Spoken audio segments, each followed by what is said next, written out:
अगर आप आने वाले समय में नेपाल घूमने का प्लान बना रहे हैं या फिर इस खूबसूरत पड़ोसी देश के बारे में जानने की गहरी उत्सुकता रखते हैं, तो आप बिल्कुल सही वीडियो पर आए हैं। आमतौर पर नेपाल का नाम सुनते ही हमारे दिमाग में माउंट एवरेस्ट की बर्फीली चोटियां और पशुपतिनाथ मंदिर की पवित्र आरती आती है।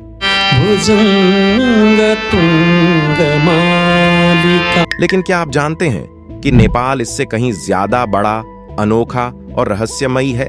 इस देश की वादियों में, इसके गहरे इतिहास में और यहाँ के लोगों की रोजमर्रा की जिंदगी में कुछ ऐसी बातें छुपी हैं जो सच में आपको हैरान कर देंगी। आज के इस वीडियो में हम नेपाल के कुछ ऐसे अद्भुत और सटीक फैक्ट्स जानेंगे जो शायद ही आपने पहले कहीं सुने होंगे। हर एक मिनट के साथ आपकी नॉलेज और उत्सुकता दोनों बढ़ने वाली है।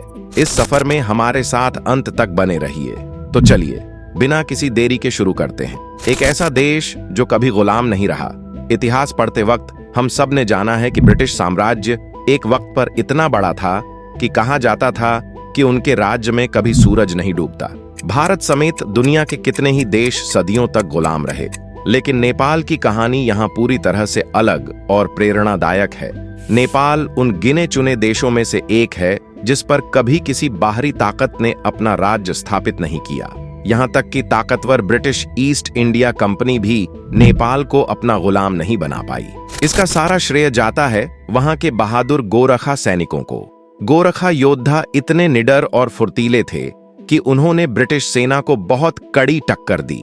जब अंग्रेजों को यह समझ आ गया कि नेपाल को हराना आसान नहीं है, तो उन्होंने लड़ाई की बजाय दोस्ती का हाथ बढ़ाना बेहतर समझा और एक शांति समझौता साइन किया। इसी ऐतिहासिक वजह से नेपाल में आज तक कभी स्वतंत्रता दिवस नहीं मनाया जाता, क्योंकि जो देश कभी किसी का गुलाम ही नहीं रहा, उसे आजादी का जश्न मनाने की क्या जरूरत है। जीवित देवी कुमारी की परंपरा। दुनिया भर में लोग मंदिरों और मूर्तियों की पूरी श्रद्धा से पूजा करते हैं, लेकिन नेपाल में एक ऐसी परंपरा है जो आपको इस दुनिया में कहीं और देखने को नहीं मिलेगी। यहाँ कुमारी की पूजा की जाती है। कुमारी का मतलब है एक जीवित देवी। नेपाल की संस्कृति में छोटी बच्चियों को देवी का अवतार माना जाता है और उनकी पूरी विधि विधान से पूजा की जाती है। इन बच्चियों को चुनने का प्रोसेस बहुत ही लंबा और सख्त होता है। इस प्रक्रिया में लगभग 32 अलग अलग शारीरिक और आध्यात्मिक टेस्ट पास करने होते हैं। जब एक बच्ची को देवी चुन लिया जाता है तो उसका जीवन पूरी तरह से बदल जाता है। वह एक साधारण घर से निकलकर काठमांडू के पवित्र कुमारी घर में बड़े सम्मान के साथ रहती है।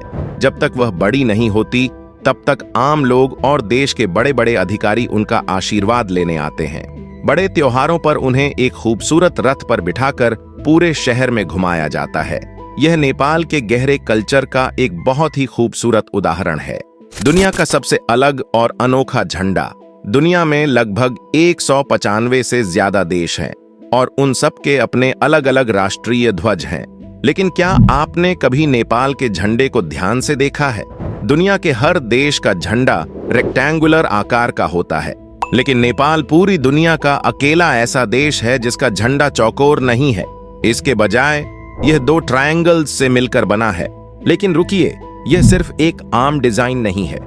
इन 2 त्रिकोणों का एक बहुत ही गहरा गणितीय और सांस्कृतिक मतलब है। ये दोनों त्रिकोण हिमालय के ऊंचे और विशाल पर्वतों को दर्शाते हैं। इसके अलावा ये नेपाल के 2 सबसे बड़े धर्मों, हिंदू और बौद्ध धर्म का भी प्रतीक माने जाते हैं। सबसे ज्यादा हैरानी की बात तो यह है कि इस झंडे को सही तरीके से बनाने के लिए एक पूरे मैथमेटिकल फॉर्मूला का इस्तेमाल होता है। यह फॉर्मूला इतना सटीक है कि इसके बारे में नेपाल के संविधान में विस्तार से लिखा गया है। सोचिए, एक देश का झंडा जो सिर्फ कपड़े का एक टुकड़ा नहीं, बल्कि गणित का एक परफेक्ट समीकरण भी है। एक ऐसा टाइम जोन जो पूरी दुनिया से अलग है। जब भी हम किसी दूसरे देश में जाते हैं तो सबसे पहला काम क्या होता है? अपनी घड़ी का समय वहां के हिसाब से सेट करना। दुनिया के ज्यादातर time zone Greenwich mean time के हिसाब से सेट होते हैं और ये सभी टाइम जोन आमतौर पर 1 घंटे या 30 मिनट के फर्क पर चलते हैं। लेकिन नेपाल इस मामले में पूरी दुनिया से बिल्कुल अलग सोच रखता है। यहाँ 45 मिनट का फर्क है। ये किसी भी आम टाइम जोन सिस्टम से बिल्कुल हटकर है। लेकिन ऐसा क्यों है? दरअसल नेपाल ने अपना समय किसी भी सामान्य अंतरराष्ट्रीय रेखा पर सेट नहीं किया है। उन्होंने अपना समय माउंट गौरी शंकर के मेरिडियन के हिसाब से सेट किया है। यह पर्वत उनके कल्चर में एक बहुत ही पवित्र स्थान रखता है। इसका सीधा सा मतलब यह है कि अगर आप इंडिया से बॉर्डर पार करके नेपाल में कदम रखते हैं तो आपको अपनी घड़ी ठीक 15 मिनट आगे करनी पड़ेगी। एक ही देश में भूगोल का ऐसा जादू। आमतौर पर जब भी हम नेपाल के बारे में सोचते हैं तो हमारे दिमाग में सिर्फ बर्फ से ढके ऊंचे पहाड़ आते हैं, लेकिन यहाँ के भूगोल की सच्चाई इससे बहुत ज्यादा अलग और शानदार है। नेपाल की जमीन इतनी विविध है कि कोई भी एक बार में इस पर यकीन नहीं कर पाएगा। एक तरफ जहां नेपाल के उत्तरी हिस्से में दुनिया की सबसे ऊंची चोटी माउंट एवरेस्ट 8,848.86 मीटर मौजूद है, वहीं दक्षिणी हिस्से में, जिसे तराई क्षेत्र कहते हैं, बिल्कुल समतल, घने और गर्म जंगल हैं।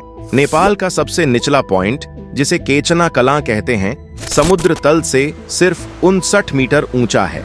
इसका मतलब समझ रहे हैं आप? सिर्फ 150 से 200 किलोमीटर का सफर तय करके आप एक ऐसी जगह से निकल सकते हैं जहां गर्मी में बंगाल टाइगर घूमते हैं और सीधे दुनिया के सबसे ठंडे और ऊंचे ग्लेशियर तक पहुंच सकते हैं। दुनिया के किसी भी और देश में इतनी कम दूरी में इतना बड़ा भौगोलिक बदलाव देखने को नहीं मिलता। हिंदू और बौद्ध धर्म का एक अनूठा संगम। दुनिया में कई जगहों पर अलग अलग संस्कृतियों के बीच दूरियां देखने को मिलती हैं, लेकिन नेपाल इस मामले में दुनिया के लिए एक परफेक्ट मिसाल है। नेपाल में हिंदू और बौद्ध धर्म इस तरह से आपस में घुल मिल गए हैं कि उन्हें अलग करना लगभग नामुमकिन है। यहाँ के कई प्राचीन मंदिर और स्तूप ऐसे हैं जहाँ हिंदू और बौद्ध दोनों समुदाय एक ही जगह पर अपने अपने तरीके से पूजा करते हैं। उदाहरण के लिए मुक्तिनाथ मंदिर को हिंदू लोग भगवान विष्णु का पवित्र स्थान मानते हैं, वहीं बौद्ध लोग इस जगह को अपना पवित्र स्थान मानते हैं। स्वयंभूनाथ स्तूप, जिसे मंकी टेम्पल भी कहा जाता है, वहां आपको हिंदू और बौद्ध दोनों श्रद्धालु एक साथ पूजा करते हुए आसानी से मिल जाएंगे। नेपाल में अलग अलग मान्यताएं लोगों को बांटती नहीं, बल्कि उन्हें आपस में जोड़ती हैं। त्योहारों का देश और एक दिन कुत्तों के नाम, भारत की तरह नेपाल को भी खुशी और त्योहारों का देश कहा जा सकता है। दशैं और तिहार यहाँ के दो सबसे बड़े त्योहार हैं। दशैं, जो कि हमारे दशहरा के ही बराबर है, लगभग 15 दिनों तक चलता है, लेकिन जो त्योहार सबसे ज्यादा खास है वह है तिहार, जिसे दिवाली की तरह मनाया जाता है। तिहार में रोशनी और मिठाइयों के अलावा एक बहुत ही स्पेशल दिन होता है जिसे कुकुर तिहार कहते हैं। इस दिन कुत्तों की पूरे सम्मान के साथ पूजा की जाती है। उन्हें खूबसूरत फूलों की माला पहनाई जाती है, उनके माथे पर लाल टीका लगाया जाता है और उन्हें उनका मनपसंद खाना खिलाया जाता है। यह दिन इंसान और जानवरों के बीच के खूबसूरत रिश्ते, वफादारी और दोस्ती को सम्मान देने के लिए होता है। एक देश जो जानवरों को भी इतना सम्मान और प्यार देता है, वह अपने आप में कितना खूबसूरत होगा, यह आप खुद सोच सकते हैं। लुप्तप्राय वन्य जीवों के लिए एक सुरक्षित स्वर्ग, नेपाल सच में नेचर लवर्स और वाइल्ड लाइफ के शौकीनों के लिए किसी जन्नत से कम नहीं है। चितवन नेशनल पार्क और बर्दिया नेशनल पार्क जैसी जगहों पर कुछ ऐसी दुर्लभ प्रजातियां मिलती हैं जो दुनिया में और कहीं इतनी आसानी से नहीं दिखती। यहाँ पर आपको एक सींग वाला गैंडा और शानदार रॉयल बंगाल टाइगर उनके प्राकृतिक घर में दिख जाएंगे। तो दोस्तों, ये थे नेपाल के कुछ अद्भुत और अनसुने फैक्ट्स। ये देश सिर्फ पहाड़ों का घर नहीं, बल्कि अनोखी संस्कृति, जीवित देवी की परंपरा और एक गौरवशाली इतिहास का शानदार खजाना है। आपका नेपाल का अनुभव कैसा रहा, या क्या आप वहां जाने का प्लान बना रहे हैं? हमें कमेंट्स में जरूर बताएं। अगर वीडियो पसंद आई हो तो इसे लाइक और अपने दोस्तों के साथ शेयर करें। ऐसे ही अमेजिंग और फैक्ट चेक्ड वीडियोस के लिए चैनल को सब्सक्राइब करके बेल आइकन दबाना बिल्कुल ना भूलें। अपना ध्यान रखें। मिलते हैं बहुत जल्द अगली वीडियो में। जय हिंद।